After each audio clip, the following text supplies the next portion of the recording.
They call them the Crusaders for a reason, and if you know anything about DEVGRU, you know exactly why that nickname stuck. Gold Squadron is the outfit other operators watch when the doors blow and the clock goes dead silent. They do not drift into a firefight, they take the stage and change the music. That edge, that instinct to lean forward when others lean back, made their legend. It also loaded them with a kind of gravity that only the most seasoned units carry, the weight of missions finished at full speed, and the memories that never quite step out of the room. The reputation did not come from a single raid or a single rollout. It came from the way Gold operators kept finding themselves at the inflection point of special operations history. When the objective sits behind layered defenses, when the timeline is tight, when the margin of error collapses to inches, they are the group you call to turn a plan into a result. They execute with a tempo that punishes hesitation and rewards nerve. They dominate the window they are given. Yet every edge draws blood, and this edge has taken its share from Gold. No one inside that community forgets 2011.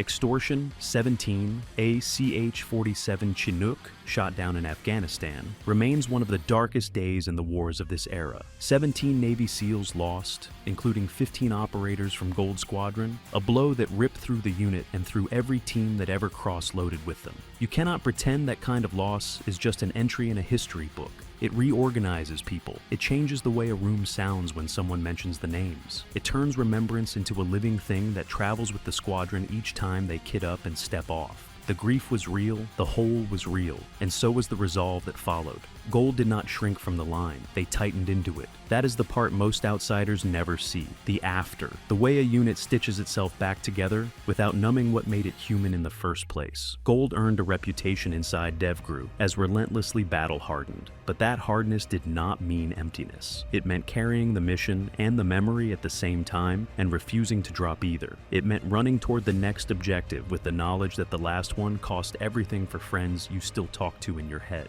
Behind the headlines and the official briefings, Gold keeps a quiet culture that explains the stamina. Every operation gets a symbolic name, a private marker pulled from older wars and older maps. It is more than a label. It is a mnemonic, a signal to each other about the frame of mind required when you move from staging to breach. In their undisclosed spaces, you will find the small things that matter to people who have seen too much too young. Personal mementos, coded notes, inside references that keep the story intact when the rest of the world is not invited to listen. Call it ritual or call it discipline. Either way, it is glue. It turns a roster into a family that knows why the person on their left made it this far and why the person on their right will not be forgotten. To understand where Gold fits, you have to understand DEVGRU itself. SEAL Team 6 is the Navy's premier counter-terrorism unit, built to hit when the consequences of failure are measured in lives and headlines. Inside that umbrella are multiple squadrons, each tuned for specific problem sets. Gold is one of them,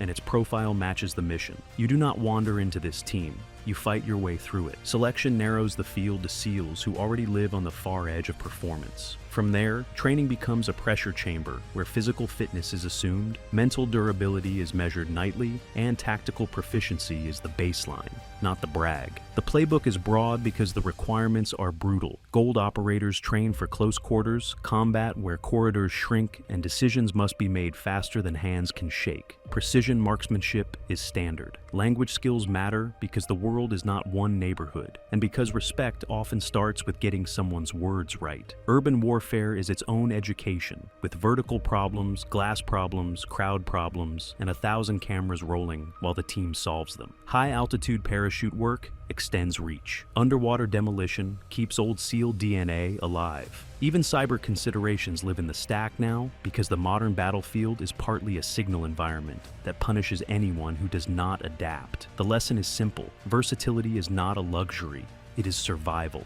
Look at the tasking and you see why the tempo never loosens. Direct action missions, special reconnaissance, hostage rescue outside the wire, in places the map tries to warn you about. Almost every deployment sits under a blanket of secrecy by design. The public sometimes hears about the aftermath, rarely about the process, almost never about the quiet recalculations that happen when a team learns from last night in time for tonight. That is how Gold maintains its standard. Not with slogans, but with repetition, review, and refusal to accept that yesterday's best is good enough for tomorrow's target. Inside any elite unit, you will find individual stories that feel impossible until you recognize how often greatness starts with something ordinary. Michael Ernst is one of those names. The way his path gets told, It began with a friendly bet, not for money and not for noise, just a dare that tested whether the idea of doing something difficult could turn into the act of doing it. One decision stacked on another, then another, until the line led to DEVGRU and to gold. That is the lesson people miss when they idolize the finish line. The beginning is simple. You take a challenge seriously enough to let it change you. Ernst did, and the result was a career that proves how momentum builds when commitment stops being a word you only use on New Year's Day.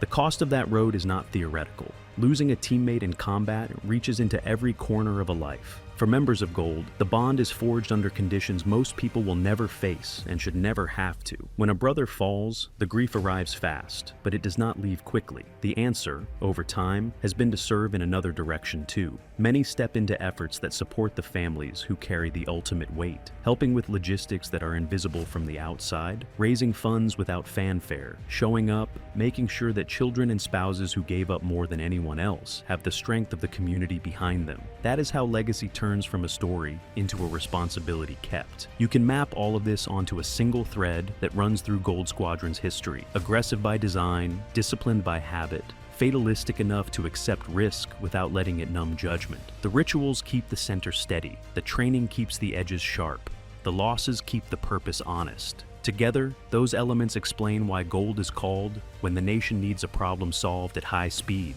with no option to fail. It is not mythology, it is repetition. It is standards enforced by peers who will tell you when your best is not enough, and who will hand you their last ounce when the moment requires it. There is also the question that hangs over every unit with this profile. How long can you push without breaking the people who make the whole machine work? If anyone knows the answer, it is the operators themselves. They have learned to manage the stress without pretending it is not there. They have learned to talk when silence would be easier. They have learned to keep the schedule without letting it erase what they are guarding in the first place. And when the debates about deployment length, rotation cadence, and mission scope flare in the background, they go back to their rituals and their training, because arguing policy from a target building does not make you better at clearing the next room. What sets Gold apart is not only the willingness to go, it is the clarity about why they go. They do it for each other first. They do it for the people they promise to bring home. They do it because their craft rewards those who practice it with relentless honesty. When they succeed, the headlines are generic and the names are seldom printed. When they fall, the empty chairs are very real and the names are spoken carefully by people who refuse to let them fade. That balance defines the squadron's voice, hard when it needs to be, quiet when it should be, precise always. In the end, the story of Gold Squadron is not a movie script stuffed with one-liners and explosions. It is a professional record written by men